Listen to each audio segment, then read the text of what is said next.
Namaskar, welcome to Whitetail. Here we will explore India's National Security Act, the NSA, and Sonam Wangchuk's case, which is stirring national attention.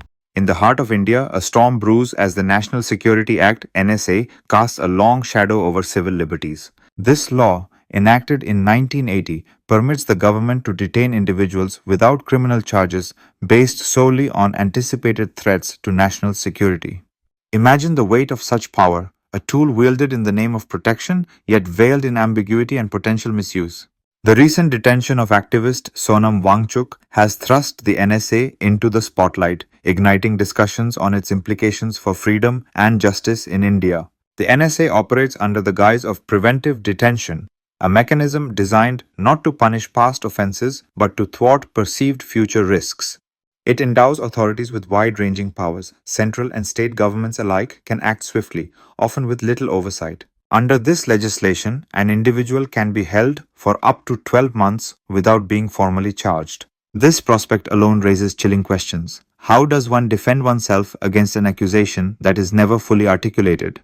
The procedural workings of the NSA further complicate matters. Upon detention, the government must share the grounds for the arrest within 5 days, though this can be extended.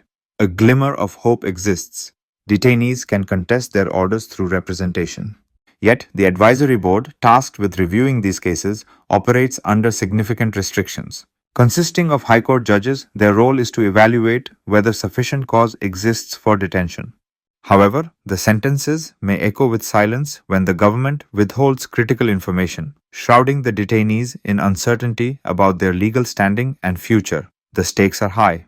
As the NSA garners attention, it serves as a lens through which the balance between national security and individual rights is scrutinized. Activists and citizens alike are questioning, how much freedom are we willing to sacrifice for safety?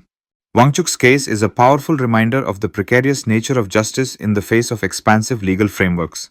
It urges us to reflect on the fabric of our democracy and the freedoms that must be preserved, even when framed under the guise of national security.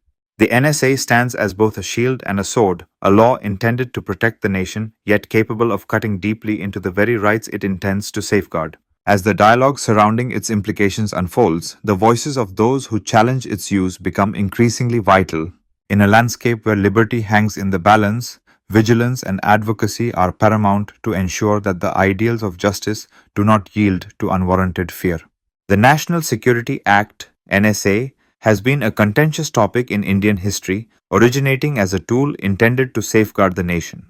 Over the decades, the NSA has seen application against communal violence suspects, political activists, and even protest leaders. Critics voice concerns that it often bypasses due process, leading to potential misuse of power. Instances abound where the Supreme Court has intervened, striking down several detentions on grounds that were either vague or lacked essential procedural safeguards. Despite judicial scrutiny, these laws remain firmly ensconced, continuing to ignite fervent discussions about democracy and dissent in India.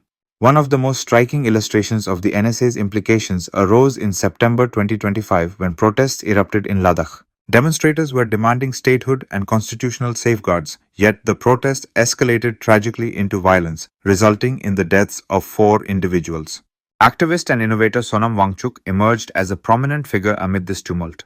Authorities swiftly detained him under the NSA, alleging he fueled the unrest through incendiary speeches and purported links to foreign funding. His transfer from Ladakh to Jodhpur jail, surrounded by heavy security, underscored the severity of the accusations. Compounding the situation, the Home Ministry took action against his NGO, revoking its foreign funding license, citing violations and hinting at a sinister foreign connection to the protest, suggestive of Pakistan's involvement. With Wangchuk now in custody, the legal landscape becomes critical.